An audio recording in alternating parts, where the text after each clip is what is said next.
What is up, everyone? Welcome back. Here I am with a day 2 update. I'm going to try to film this all in one go because it's rather late here and I don't really feel like editing it too much. Hopefully I'll manage to do that. So today I'm going to go over real quick of the changes that I've made, the additions that I've gotten from the gear, what I plan to change tomorrow, because I already have some stuff in the stash waiting to be added to the build. What are going to be the changes that I plan to do in the near future, and I'm also going to go through some very quick troubleshooting steps because I saw some people in the comments having some issues. Yeah, so I'm going to cover that real quick, and after that I'm going to do a short simulacrum run.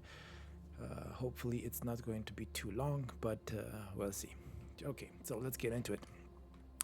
Today, basically, the only really big changes that I made to the build was the armor. I made some adjustment to it, and it's looking pretty nice. We have the melee hits have a chance to fortify, so I don't need fortify in my tree or in my gear. Has decent amount of armor. I took advantage of the fact that Eldritch Chaos Orbs are really cheap at the moment. I got one for around 12 Chaos and I re-rolled all the prefixes.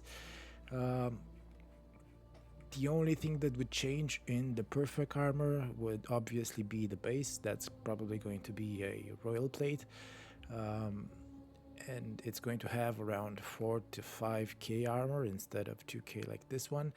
And the other thing, which is really important, instead of the fire resistance that we have here, we're probably going to have a breach mod that gives 1% attack speed per 25 dexterity, and that's going to be fractured because we can't really craft it without it. So that mod gives a lot of attack speed. For reference, at like 1.5k dexterity, it gives 60% attack speed. I think that's right. I hope my math isn't failing me. So yeah, but that armor is gonna cost me like 20 divs, so yeah, I'll hold for it at the moment, but this will do just fine. Meanwhile, I think for week 1 it's a pretty decent armor. The second thing was the amulet. I was trying to get a Instrumentus. Yeah, so I wanted to get a Instrumentus, and I stumbled upon this little beauty.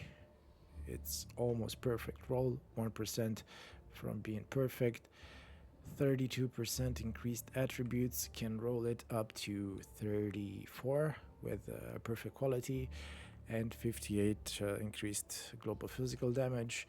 This is just about the best amulet you can get. A better one would be the Simplex amulet, but that's going to be like 100 to 200 divines depending on when you buy it. So I paid for this 2.5 divines, something like that. Yeah, it's a real powerhouse for the price you pay for it, but there aren't that many listed right now. And I also added a cluster jewel because my chaos resistance was at -40, and just about any monster that did chaos damage tended to one-shot me. So I added this cluster jewel. It's basically a pretty bad cluster jewel, but it just gives me a lot of chaos resistance and brings me almost to 0. And with the flask I'm at 32, so I can do some chaos monsters now. But this is going to be replaced with a Watcher's Eye, one that gives chaos resistance when using elemental purity of elements. So when I get that, it's like 3 divines right now. So when I get that, I'm going to save up around 3 points. So yeah, that's going to be cool. And that's about it in terms of the changes that I've made so far. Now, even though I haven't made that many changes to the gear that I have equipped, I actually have made quite a bit of currency today. I farmed Simulacrum for most of the day. Also did some maps, but I was rather lucky with the drops. Got some split personalities. I actually found a divine shrine in the maps. Got a Emperor's Wit in my last trial. So overall, it's been a pretty lucky day.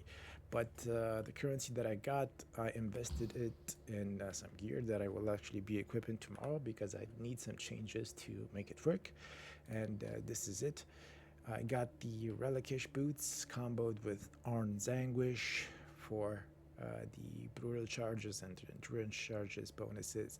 This, when paired with the Forbidden Flame and Flesh jewel with Masterful Form, these will give me a permanent 7 endurance charges.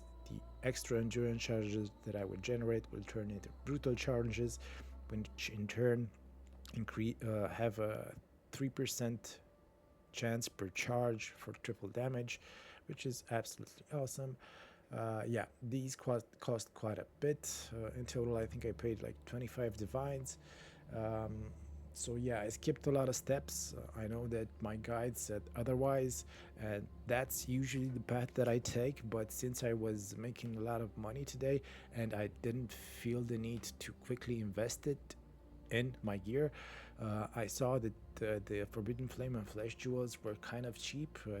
I got them for around 15 divines, both. I think I paid actually 17, but anyway. So I thought it's a great investment because I estimate that these will really scale in price in the following days. So rather than upgrade my gear and probably double or triple my damage now, I thought I would make an investment for the following days. And I also added a Megalomaniac, which gives Enduring Focus and Vicious Guard. Vicious Guard is really not that good, but it just gives some block to chance to block, and I will explain why I'll be needing that. With Enduring Focus, I'll be generating endurance charges when channeling, so I will no longer be needing Anorexable. That means that I will completely path out of this part over here and I will save a lot of points. But I'm going to lose some block from here, and that's why that passive from the Megalomaniac helps, because it's exactly the amount of block that I will need to keep my block capped.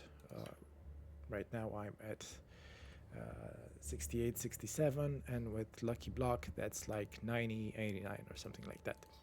So without this I'll be at 88, 88, but it's still pretty good. I'll have a lot of points freed up from here. And also I won't be needing armor mastery either, because with the passive from my armor I will have a permanent 70% reduced chance to extra damage from critical strikes. For critical strikes, you understand what I'm saying. I'm too tired to film videos. Okay, so moving forward, of course I'll be pathing to Fervor to get the maximum frenzy charge, which of course will also be endurance charge with Masterful Form. And I don't have the points to path up to Frenetics, so I'll probably be anointing that. I'll drop Ambidexterity for now, but later when I'll have the points I'll probably path up to that and anoint Ambidexterity or for Forceful Curing, depending on what I will roll on my Brutal Restraint. Yeah, that's about it for the changes so far and what's about to come. And also what I aim to do after that is probably get some jewels over here. I'll be using the Viridian Jewel, I forgot the name, but the one that allocates passive in the radius, passive that haven't been allocated, and that I will be pairing it with Light of Meaning with physical damage. I'll be putting it here or here, and together that would make Light of Meaning give around 130 increased physical damage, which is quite strong. And of course I'll also be upgrading my rings and getting some split personality with dexterity, because the main issue right now is that I do have a lot of increases, but I don't really have that much dexterity, and dexterity gives flat damage, so I'm sort of a dex stacker without actually any dex, but I'm going to fix that most likely tomorrow. It's going to be easily fixed with some nice amethyst rings with high dexterity and a couple of split personalities with dexterity as well. All right, so now for the troubleshooting, really quick. I saw someone in the comments complaining about the fact that they were getting one shot really often, especially before engaging. So I realized that's kind of my fault because I should have explained this in more detail within the guide itself. So what happens is that we have a lot of block when we are unarmed. We have 90% with lucky block and 90% spell block. We also have a lot of damage. We attack really fast and have a lot of leech, so we are hard to kill when we are unarmed. But when we have our sword equip, we have no block, no damage, and no life leech, so we tend to get one shot really quick. You're basically as strong as a wet noodle when you have your sword equipped. So what you want is always try to proc rampage as soon as possible. You obviously already figured that if you're out if you're playing the build, but the easiest way to proc rampage is when you have a pack of monsters, like 2 or more monsters, just blink between them and start to cyclone, and that will proc rampage instantly. It always works without fail, but the issue is when you have a single target. When you have a single target and you're in a map, always look for a pack of monsters around it. If you have a pack of monsters here and the boss is here, try to proc a rampage first and then go on and do the monsters. But the issue is when you don't have monsters around. Well, in that type of a situation, it's a lot of times easier to just unequip the sword. For example, I do that in trials when I do the boss, because Izaro tends to one-shot you when you don't have any kind of gear, and you can't really afford to spin around him for 20 seconds before rampage actually procs. So what I do, I unequip the sword when I enter his room so that I can attack directly unarmed. I have all the block, all the damage, all the lifesteal, and it usually goes well. You can do this in your maps if you are doing mercenary encounters and you don't have any monsters around. The easiest way again is just to find some monsters, proc rampage, and then start the mercenary encounter. But if for some reason you don't have any monsters and you really want that mercenary, just unequip your dancing dervish, start the mercenary encounter, kill him, and then go on with your business.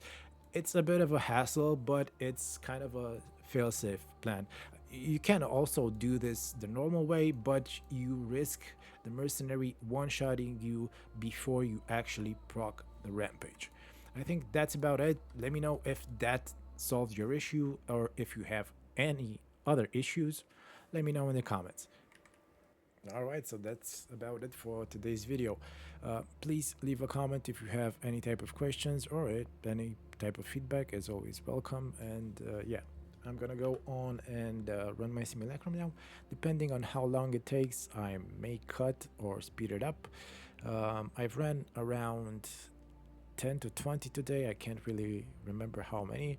I average around 12 to 13 waves. I can't fully clear it yet, of course. The gear is still pretty crappy for the most part, but it's still productive. If you can do more than 10 waves, you can usually make back the investment and something extra on top. Yeah, in case you don't want to see it, that's about it for the video. If you want to see how the simulacrum goes, stay tuned. Bye.